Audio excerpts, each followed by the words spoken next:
Hobbit is having its world premiere here in Wellington, New Zealand.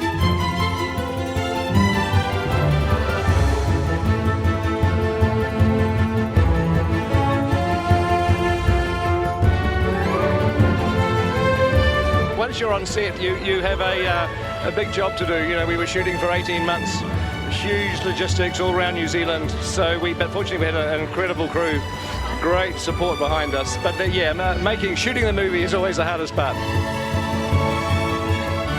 I love Bilbo. I love the whole. You know, it's a fantastic world. It's a fantastic story, and I'm very genuinely honoured to be doing it. Yeah. This wasn't really part of my world as a kid, so I had to come to it quite freshly as a grown-up. And I can totally see why it is so beloved by people, you know, because it is by me now.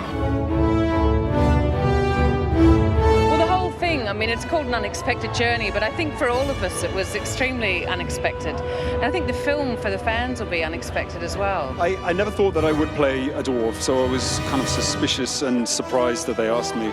And then I read the scene that they gave me to audition, and it contained all of the qualities of Thorin that was going to happen throughout the 3 movies. And it was big shoes to fill, so I just practiced my sword fighting and worked hard to fill those big shoes. Yeah. You're the smouldering younger man of the dwarfs. Smouldering? I don't know. I want that one. You want that one? Yeah, I want to be the smouldering one. What do you? Yeah, give him something else. And all the dwarves and all the guys in the cast, you know, we're like a big family, and it's so great to see them all again.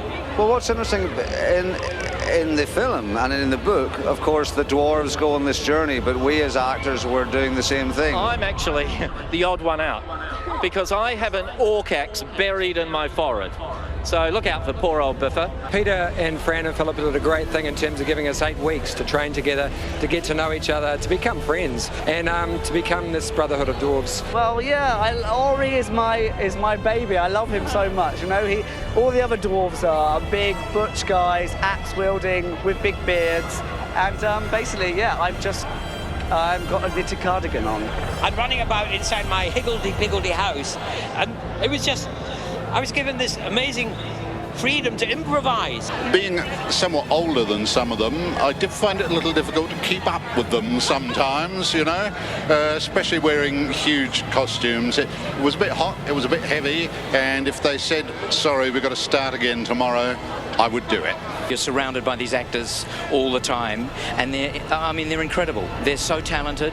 They're inspirations, actually, all of them.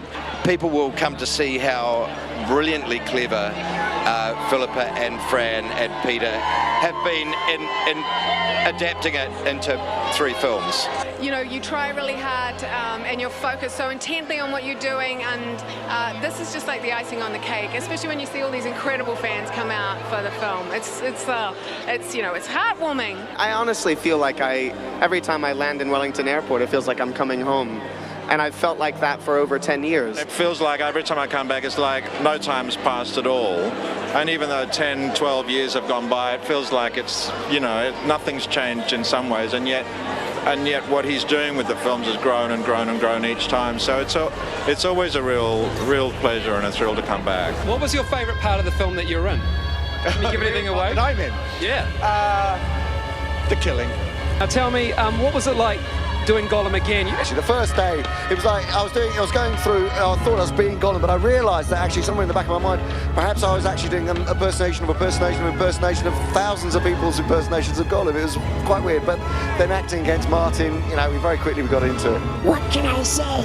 Well, precious, you can say it's nice to be back, isn't it? Yes.